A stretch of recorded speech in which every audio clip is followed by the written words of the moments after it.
Attack on New York. We got multiple casualties. This is a mass casualty situation here. Mangled bikes after innocent cyclists are mowed down. Be advised, we have multiple people on the ground. A truck used as a deadly weapon. It's believed to be a lone wolf terror attack. You can't be safe anywhere. Now New Yorkers show their strength by coming together. I'm sorry, I'm a mom. Can I hug you? I'm glad you're okay too. And a resolve to never let the terrorists win. We have been tested before as a city very near the site of today's tragedy, and New Yorkers do not give in. Good evening, everyone. I'm Maurice Dubois. And I'm Christine Johnson. We're getting new information on the attack, the deadliest in our city since 9/11. Here's the very latest that we know right now. 8 people were killed, 12 hurt. Many of the victims were from Argentina, here in New York to celebrate their 30th high school reunion. We've also just learned the suspect was a driver for Uber. This map gives you a sense of just how far he traveled. After crashing onto that bike path, he drove nearly a mile downtown, ultimately crashing at West and Chambers. And we have live pictures now from Chopper 2 over the scene at West Street and Chambers in Lower Manhattan.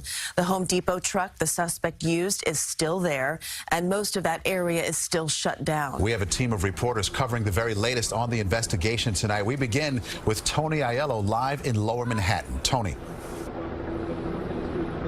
Maurice, as Christine said, we've learned 5 of the dead are from the city of Rosario, Argentina.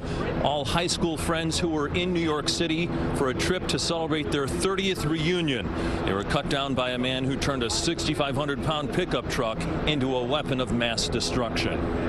Broken bicycles littered the path. Imagine what happened to the people riding them. There were 3 bicycles, and they were destroyed to a point where I didn't know that bicycles could be destroyed in such a way. One of them was completely bent in half. A pedestrian hit at Pier 40 between West Houston and Clarkson. Just after 3, police radio frequencies exploded with calls for help and warning. Central, be advised, we have multiple people on the ground from Chambers all the way up to Houston.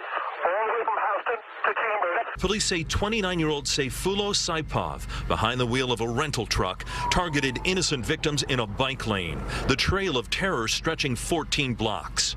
When Saipov finally jumped out of the truck, sources say he yelled, "Allahu Akbar," Arabic for God is great. Many of the victims were on city bikes, their ride on a beautiful fall afternoon tragically putting them on a collision course with a madman. It's a very painful day in our city. Horrible tragedy on the west side. Let me be clear that based on the information we have at this moment, this was an act of terror. At nearby Borough of Manhattan Community College, horrified students watched the attack unfold through classroom windows. To know that this could happen any time, any day, is really scary. The Halloween terror ended after Saipov crashed his rental truck into a small school bus, injuring 2 adults and 2 students, one of them critically. 1st Precinct Officer Ryan Nash confronted Saipov and shot him when the suspect refused to drop his weapons, BB and paintball guns. I want to commend the response of our NYPD officer that was on post near the location who stopped the carnage moments after it began. We've learned Saipov had a Florida driver's license, but may have been staying in New Jersey.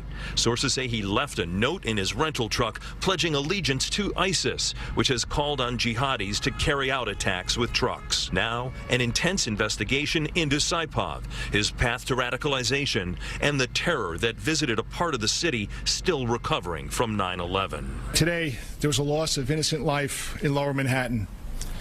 The dead and injured were just going about their days, heading home from work or from school or enjoying the afternoon sun on bicycles.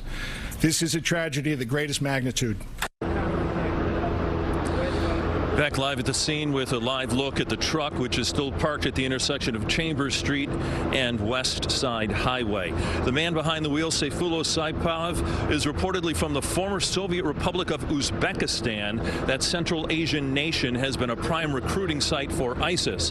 And tonight, a key question for investigators: did Saipov have help planning these attacks? Live in Lower Manhattan, Tony Aiello, CBS 2 News.